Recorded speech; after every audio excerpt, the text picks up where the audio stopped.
ભાવ વધ્યા 10 લાખની તો હું વાત કરું છું, પણ જેના ખેતરને છેડે આ રોડ અડી ગયા છે એને તો બપોર સુધી ઉઠાડ્યા નથી થતા. બોલો, એ તો કે આતા 4 વાગે કેડે મળશે, માનતા જ નથી. બોલો, હું ગાંધીનગર રહું છું, હું અમરેલી નો છું, તમને બધાને ખબર હોય, પણ હું રહું છું હમણાં ગાંધીનગર.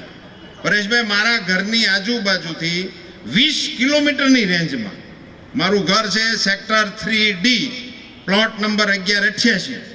એને કેન્દ્રમાં રાખો અને 20 કિલોમીટરની ત્રિજ્યા દોરો. એમાં કોઈ જમીનનો વીઘો 1 કરોડમાં આપવા વાળા નથી. 1 કરોડ નહીં, 1 કરોડ રૂપિયા. આ બધું રાજ્યમાં ભારતીય જનતા પાર્ટીના શાસનમાં થયું છે દોસ્તો. આ કોઈ વ્યક્તિઓને કારણે, કોઈ આંદોલનોને કારણે, કોઈ તોફાનોને કારણે આ બધું ના થાય. આ તો એક ધારું ગુજરાતની જનતાએ નરેન્દ્ર મોદી જેવા મરદ માણાના હાથમાં રાહ આપી એટલે અહીં પહોંચ્યા છે. હવે કે એને ફેરવો, અને ફેરવવા વાળા અટાણે ખૂબ ઉપડ્યા છે, પણ ફેરવીને શું કરવું છે એ નથી કહેતા. હાલો આપણે એને એમાંય હા પાડી, પેલો ફેરવો, હાલો લો, પણ તમારે ફેરવીને કરવાનું શું છે તો એ કઈ ખબર નથી. મેં બહુ અભ્યાસ કર્યો તો મને સમજણ પડી કે આ આટલા બધા આંકડા કેમ થયા છે. સાહેબ, 95માં આપણી પહેલી વહેલી જ્યારે સ્પષ્ટ બહુમતી વાળી સરકાર આવી ત્યારે પરેશભાઈ અમારું બજેટ 10,000 કરોડ રૂપિયા ગુજરાતનું, આખા ગુજરાતનું રાજ્ય સરકારનું બજેટ 10,000 કરોડ રૂપિયા. અહીંથી કોઈ કે ઉલ્લેખ કર્યો વજુભાઈ સાહેબનો. સાહેબ, દેશના નાણામંત્રી તરીકે ઉજળું નામ, અને આખા દેશમાં વજુભાઈએ જેટલા બજેટ મૂક્યા એટલા બજેટ કોઈ નાણામંત્રીએ દેશમાં નથી મૂક્યા. એટલે એક રીતે તો એમ કહી શકાય કે ગુજરાતમાં નાણાંની જે ડિસિપ્લિન આવી છે એ ડિસિપ્લિનનું કારણ પણ રાજકોટ છે. એટલે સૌથી વધારે બજેટ આપણા વજુભાઈ સાહેબે મૂક્યા છે. અમે એના સાક્ષી છીએ. વજુભાઈ વિધાનસભામાં અમે ધારાસભ્યો તરીકે બેઠા હોય ને ઊભા થઈને કોઈ પ્રશ્નો પૂછે ત્યારે વજુભાઈ બજેટનું પાનું ખોલ્યા વગર એમ કહેતા કે તમારે જે માગણી કરવી હોય કરજો ને, પૈસા વાંકે એકેય પ્રોજેક્ટ અધૂરો નહીં રહે. આવું નાણામંત્રી તરીકે વજુભાઈ વાળા અમે વિધાનસભામાં સાંભળ્યા છે. સાહેબ, 10,000 કરોડ રૂપિયા બજેટ, તમે મને સમજાવો, એ 10,000 કરોડમાં રાજ્યનો વિકાસ કરવાનો ને જલસા કરવાના બધું ભેગું 10,000 કરોડ રૂપિયામાં. સૌની યોજનાનું એકલાનું બજેટ 10,000 કરોડ. 10,000 કરોડનું ગુજરાતનું બજેટ હતું. અહીંયા નરેન્દ્રભાઈએ સૌની યોજનાનું ઉદ્ઘાટન કર્યું, એકલી યોજનાનું બજેટ 10,000 કરોડ. અને હમણાં છેલ્લું બજેટ જે વિજયભાઈ રૂપાણીએ મંજૂર કર્યું 1,41,000 કરોડ રૂપિયા. ક્યાં 10,000 કરોડ? આ તો મારું પેલું લાગે એટલે હું કોઈને કહેતો નથી, પણ આ તો રાજકોટ કાર્યાલય એટલે ઘરની વાત કહેવાય, એટલે સાચી વાત કહી દેવી પડે. હું એ વખતે પાણી પુરવઠા મંત્રી હતો અને આખા રાજ્યમાં પાણી પોગાડવાની જવાબદારી મને સોંપી હતી પહેલી વહેલી. અમારું ટોટલ બજેટ પાણી પુરવઠાનું ગુજરાત સરકારનું 82 કરોડ રૂપિયા, 82 કરોડ. 82 કરોડમાં અમારો આખો વિભાગ, એના પગાર, એના વાહનો, એ યોજનાઓ, એ પાણી હેમાંથી આવે? મને સમજાવો તો ખરા. 50 વર્ષ સુધી આ રાજ્યમાં પાણી એટલે ડંકી. એ માન્યું હેન્ડપંપના ઉદ્ઘાટનો અમારી પાસે કરાવ્યા. આટાણે આ ધારાસભ્યોના કોઈ કે હેન્ડપંપનું ઉદ્ઘાટન કરવા આવો એમ કહેવાય. ધારાસભ્ય કે કોણ છો તું અહીં હેન્ડપંપનું ઉદ્ઘાટન કરાવવા? મને આમ બા ઇજ્જત લઈ ગયા હતા લોકો એમ વાંચતે ગાતે હેન્ડપંપનું ઉદ્ઘાટન. બોલો, 200 ફૂટનો દાર નાખ્યો હોય, આઠાની શેડીનો હરિયો હોય, 4 બાયું ટીંગાઈ જાય તેથી ડાયરીકો હેઠો આવે ને એકલું તો પાણી ભરવા ન જવાય.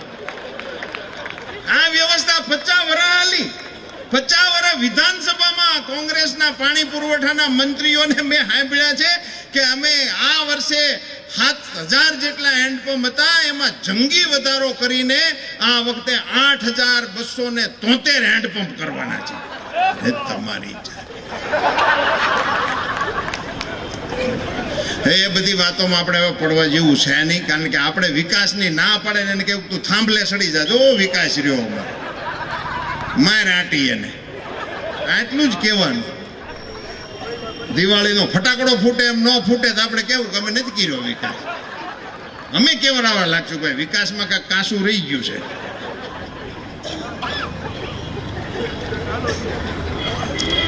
પરેશભાઈ હું વાત ભૂલી જતા આગળ તમે હતા ને મને યાદ આવી ગયું.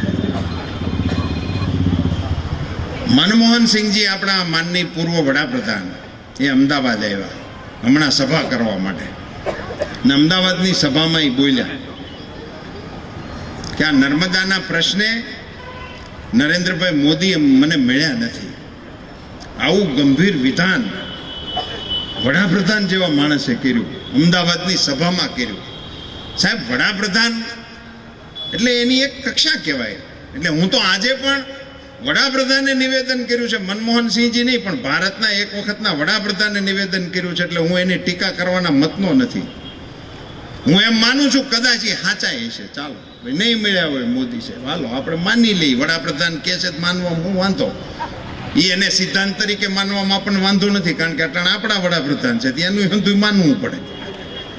આનું માની તો આપણું માનવું પડે. એને નરેન્દ્રભાઈ મળ્યા નથી. સાહેબ નર્મદાનો પ્રશ્ન એટલે શું? એ કાંઈ ગુજરાતની કોઈ પાઇપલાઇનનો પ્રશ્ન હતો? ગુજરાત, મહારાષ્ટ્ર, રાજસ્થાન, મધ્યપ્રદેશ 4 રાજ્યોના વિકાસનો આધાર જેની ઉપર છે એવી યોજના છે, એનું નામ નર્મદા યોજના છે. એના અમલીકરણની જવાબદારી ખાલી ગુજરાતની છે. બાકી આ 4 રાજ્યો સાથે સંકળાયેલી યોજના છે. ત્યાં જે વીજળી ઉત્પન્ન થાય છે એની 58% વીજળી મધ્યપ્રદેશને મળે છે, આપણને નહીં મળતી. 58% વીજળી એકલા મધ્યપ્રદેશને મળે છે, 16% વીજળી મહારાષ્ટ્રને મળે છે. પાણી રાજસ્થાન સુધી આપણે પહોંચાડ્યું છે. રાજસ્થાનની અંદર પાણી જાય સાહેબ, રાજસ્થાનની બધી નદીઓ ગુજરાતમાં આવે. સાબરમતી હોય, બનાસ હોય, સરસ્વતી હોય, આ બધી નદીઓના પાણી રાજસ્થાનમાંથી ગુજરાતમાં આવે છે. એનો અર્થ શું થાય? રાજસ્થાન ઉપર છે ને આપણે ઢાળમાં છીએ. એકમાત્ર પાણીનો રેલો કેવડિયાથી નીકળી નર્મદાની મેઇન કેનાલથી રાજસ્થાનની અંદર પહોંચાડવાનું કામ મારી સરકારે કર્યું છે. મેવાના પાણી મોભે ચડાવાય કહેવત કોને કહેવાય? એ આને કહેવાય. રાજસ્થાનની અંદર પાણી આપણે પહોંચાડ્યું છે. આવી યોજના, ઈ યોજનાની મંજૂરી જે ડેમના દરવાજા ફિટ કરવાની બાકી હતી એના જવાબમાં 10 વર્ષ સુધી પરવાનગી નહીં આપનાર વડાપ્રધાન એવું બોલે કે મને નરેન્દ્ર મોદી મળ્યા નહોતા. હું રાજકોટથી અમારા મુખ્યમંત્રીના કાર્યાલયની સભામાંથી વડાપ્રધાનને પ્રશ્ન કરું છું કે અમારા નરેન્દ્રભાઈ તમને નહોતા મળ્યા, માની લીધું. ગુજરાત કોંગ્રેસના કોઈ નેતા તમને મળ્યા હતા આ પ્રશ્ને કે નહીં? એના નામ જાહેર કરો. એકલા મોદીજીનું નામ હું કામ જાહેર કરો કરો કે આ અમને મળ્યા હતા? અને નો મળ્યા હોય તેની શોખવટ કરો કે કોંગ્રેસનો કોઈ નહોતો મળ્યો. અને એ કોઈ નો મળ્યા હોય તો હું આ રાજકોટની ધરતી ઉપરથી કહેવા તૈયાર છું કે હું આદરણીય અડવાણીજીની નેતૃત્વમાં ગુજરાતના બધા સાંસદોને લઈ અને તમને રૂબરૂ મળ્યો હતો. અત્યારે અમારા ધારાસભ્યો, સંસદ સભ્યો, મંત્રીઓ, મુખ્યમંત્રીશ્રીઓ કોઈ પ્રશ્ન એવડો મોટો ઊંચો થઈ ગયો હોય, કોઈ ગામની અંદર એવી મોટી કંઈ ઘટના બની ગઈ હોય તો અમારા ધારાસભ્યો, સંસદ સભ્યો એ પ્રશ્ન ન ઉકેલે 3-4 મહિના 6 મહિના કેડે કોકના પત્રકારના હાથમાં આવી જાય ત્યારે એમ કે મને એ ગામના સરપંચ નથી મળ્યા એટલે એને છૂટો કરી દેવાનો. આવી કોઈ વાત હોય? આવી વાત વડાપ્રધાન કરે આપણા રાજ્યમાં આવીને? તમને નરેન્દ્રભાઈએ રજૂઆત નહોતી કરી પણ તમને વડાપ્રધાન તરીકે ખબર હતી કે નહીં કે આવડી મોટી યોજના એનું ખાતમુહૂર્ત પંડિત દીનદયાળજીએ નહોતું કર્યું, પંડિત જવાહરલાલ નહેરુએ કર્યું હતું. તમારી જવાબદારી હતી કે તમારે એને પૂરું કરવું જોઈએ અને એને કરવા માટે અમે માગણી કરતા હતા. 10 વર્ષ સુધી તમે પરવાનગી ના આપી. મિત્રો વિજયભાઈ ચૂંટણીમાં જીતી જાય, રાજકોટની બધી સીટો ભારતીય જનતા પાર્ટી જીતી જાય, એ તો તમે રાજ્યના વિકાસને માટે ભારતીય જનતા પાર્ટીની તરફેણમાં મતદાન કરીને જીતાડો. હું તમને વિનંતી કરવા માટે આવ્યો છું મિત્રો કે આપણા વિકાસની ધોરી નસ જેવી નર્મદા યોજનાને 10 વર્ષ સુધી વિલંબમાં નાખનારી કોંગ્રેસ પાર્ટીને સજા કરીને એની ડિપોઝિટ જાય એ પ્રકારનું મતદાન આ વખતે રાજ્યની જનતાએ કરવું જોઈએ. તમે અમારા વિકાસની ઉપર બૂટ રાખીને બેહો અને પાછા અત્યારે પાણી માટેના પ્રશ્નો ઉઠાવે છે. મને તો સમજાતું નથી.